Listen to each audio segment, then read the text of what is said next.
Now, would you like a musical with your show? Too soon. Actually, They all she's been sing. talking about it. We were like, I yes. don't sing. You're gonna sing. That's the difference. It's gonna happen. So in the pilot, we actually have a moment where we're singing "Defying Gravity." That was amazing. It was so good. I am not a singer, and our director actually said, like, it. You know, we have a radio, and we're in the car, and they're in a different car. And she goes, you know, Taylor, I just don't think Ophelia doesn't have to be a bad singer. And she just dies. She's crying. Makeup has to like change it because she's not trying. So that's just what she's doing. I think you're great in it. You hit all them high notes. You'll still do it. So tell us a little bit about your chemistry, like in the show, like from the pilot to, you know, I know you filmed other episodes, but... I mean, I'm sure you all feel uncomfortable being so close to I know. To the buffer. Yeah. Feel it in between them. So warm. The footsie's on point right There's now. so many things happening. Taylor, stop it. Yeah, it was pretty immediate when we first met. We met on our screen test. And it was pretty immediate. She helped me check if my tires were flat on my car. And I was like, thanks. She was like, you're good to go. And I was like, cool. And then literally seconds later, we both got off at the We park. also had like a deep hug after that. It was weird. It was a bit first too long. meeting, and it was like a really creepily long hug. It felt right in the moment, but like in retrospect, it's like, ugh. It was a bit too much breathing. It was a lot bit of breathing, and we both just went, I hope we get to do this together. Like, but a whisper, like hot whisper. Yeah, a little weird. I was like, I hope. We just like held each other. I said, I hope if it's me, then it's you. That's what I said. Oh God, we're so loud. a good band. Oh man. That was big. Sorry. But yeah, and then it's been pretty constant. I mean, we have been together every day, all day. Even when we weren't filming, Literally we were all together. day, every day. We like lived a mile apart. We played do you guys know the Newlywed Game where you just like see if you know stuff about each other? We played it with a bunch of her friends, and I won for her. And my friends I've known like 6 she's years. known forever. Yeah, and Taylor was They were like, you mad. won by a lot. Yeah. I couldn't guess any of their stuff though, because I just met her. So yeah, it's been pretty good. Now, for fans who haven't seen the series, can you just tell us a little bit about your characters? What kind of expect from them? So I play Jules Thomas.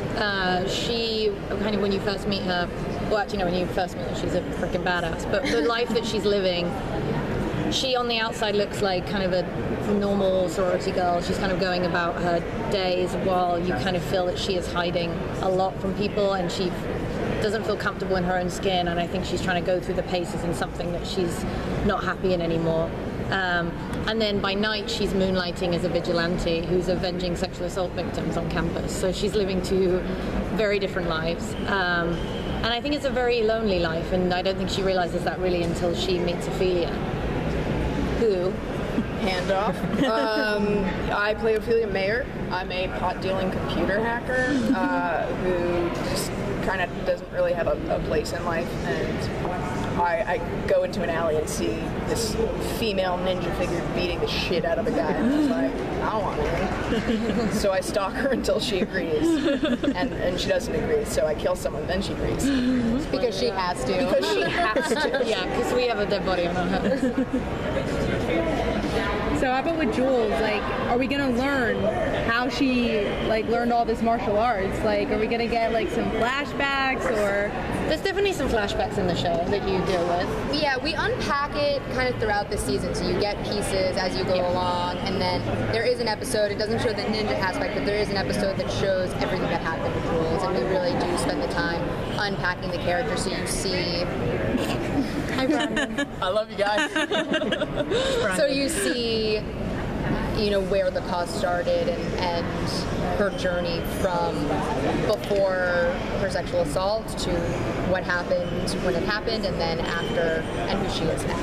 And also the show's set, like, these characters are very real and very grounded, but the show is set in University Darlington, which is a heightened, like, Gotham-esque environment. Hyper reality. So, like, I kind of, like, love the fact that she's, like, like, yes, she trained, and like, yes, this is a thing that's happening in her life, but I love the fact you just meet her and it's like, this is Jules and this is what she does, and she's a kick-ass lady. We're definitely bending genres. There's a lot of actually Scott Pilgrim, for sure. For sure. Yeah, someone watched it and said, I love Scott Pilgrim. If you turn your head fast, there's a, that kind of like cool effects. Which is the very, comic it aspect flows of it, very really, well with, like, comics. Question for Taylor. Brandon said that everybody on the show is a superhero. Jules obviously, but what makes you a superhero? Say I'm really good with computers and really good with plot. So I think we end up being both Batman, which seems not. In her rap card, I wrote the Batman to my Batman. We always to each other. But you are, you're because it isn't a Robin situation. Because Robin is, you're kind equals. of a sissy. And also when Jules meets Ophelia, like Jules is making mistakes. She's kicking ass, but she's making mistakes here and there. Like Ophelia found her, and I think Ophelia brings like a ridiculous amount of skills that like Jules did not have at all. And together they become like superpower. It's almost like, what would Batman be if he wasn't rich? It would be just some dude, like without any special stuff. And I like bring some of that. She's super rich. I'm super wealthy, so I've got like tons of computers. You bring that money. Yeah. Also wanted to ask about the hair. Have you ever dyed your hair like this, or is it the first time and you just love it? I have never dyed my hair in my entire life, and I'm blonde. And like, Ophelia's not a blonde. Even her natural color is not blonde. Like, that's not the, like, blondes are different. We're a different breed. But I'm also, no one would ever think of me as a blonde. But so I dyed it, and it was weird. I loved it. What's really fascinating is who looks at you and who stops looking at you. So I would be in the car and a guy with just tattoos everywhere would be like, and I'm like, all right, I have like approval from definitely no one who cares about a little blonde white girl, usually. But now it's like green hair. Street cred. Cool. And the amount, I worked at, and I still do, I can still go back, but I work at the Geffen Playhouse in Los Angeles, and I'm just, dealing with older ladies talking about plays, and they just like would stare up at my hair and look at me, and like they wouldn't want to hear anything. And I'm like, this is for work. Anyway, continue. Like, I'm trying to help you find your seat. Just scaring the elderly. It was really funny. I texted her a lot. I'm like, the amount of people that like turn the other way. I was like, I'll go to the other usher across the way. Dennis. It's very Ramona Flowers though, like from like yeah. Oh yeah, I love it. Yeah, it is. It's cool. I adore it. Yeah. Yeah, I love the color. Yeah, because it's not green, or a lot of people say it's blue, a lot of people say it's green. It's mermaid is what I call it. So you guys are covering some really sensitive material here. Was it really hard to walk the line of not going into exploitation, especially you said you're going later on, are we going to get really graphic showings of what happens to Jules here, or are we going to try I would not use the word graphic because it was the writing staff and I, as well as the girls and everyone in the cast, we took this very seriously, and we took this, the message of the show and what we wanted to say, and we were really thoughtful about it, and we did our research, and we talked to survivors, and we talked to activist groups, and we were really thoughtful about it. And it's a fine line that we walk. And we really wanted to make sure that we told the story correctly, and we told the story objectively. Yes, you are on Jules' journey, you are in her mind, you are on her track, but it's bigger than that. And we tell individual stories throughout in the bigger series arc of Jules' assault. And the other thing that we really wanted to speak about is consent as a conversation. Because I do think that education on what consent is very muddled and very backwards right now. It's a gray area, and it shouldn't be. And we really made sure that this story is told from the point of view of Jules, but is objective, and that and not male bashing. no, and that No, there's some phenomenal men in our show as well. Yeah. Like, we have examples of incredible men. and Even the guys who play they're such sweet guys, obviously. Oh, you mean in real life? I did not know what you were saying. In real life. So I was like, I'm not on board with it. it's weird because you know how hard it is to act Yeah. to get on that side, but you never think about how hard it is for them.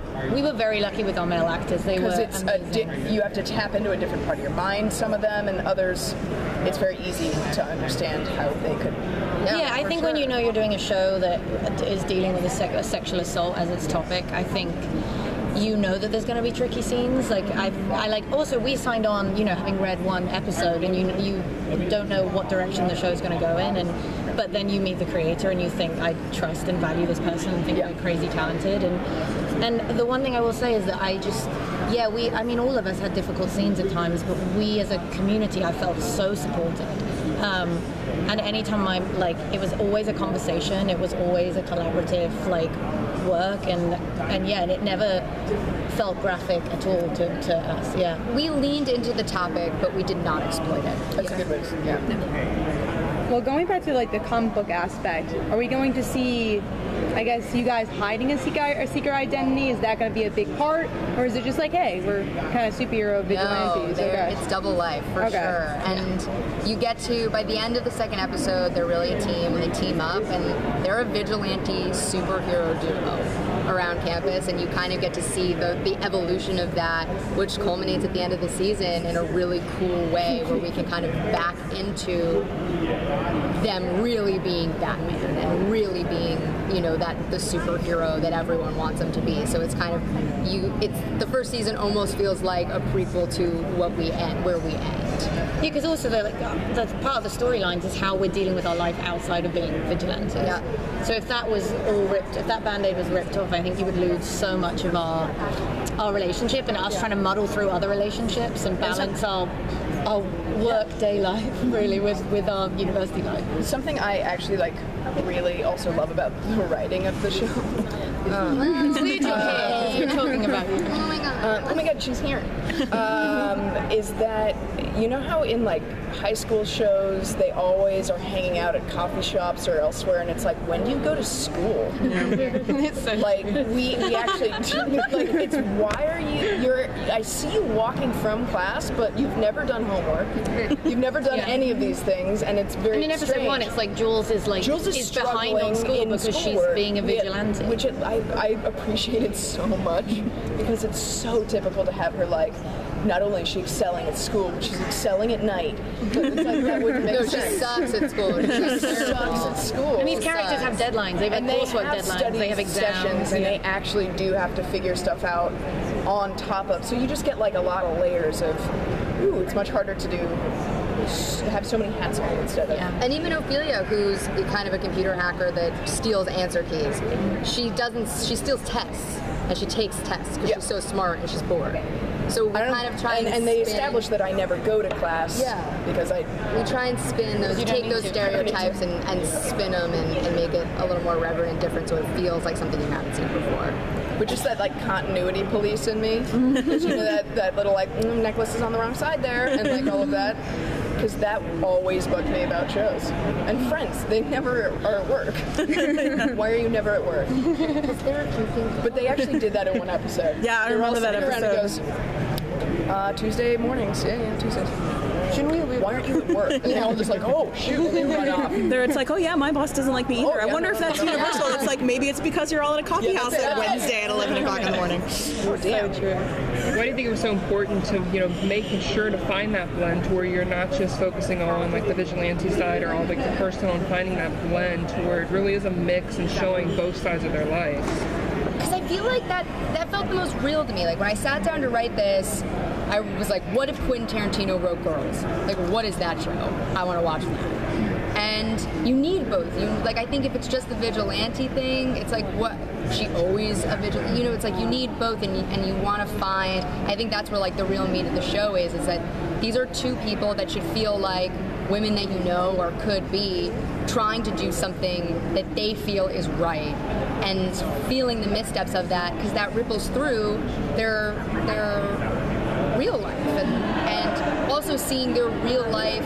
It's like, which side is the real life to them? Because that also kind of blurs as the series goes along. It's like, are we truly the vigilantes? Is that our true self, or are we these other people? And I think that that's what's so interesting about the show and what interested me in writing it. Thank you guys. Thank you so much. By the way, you look badass in that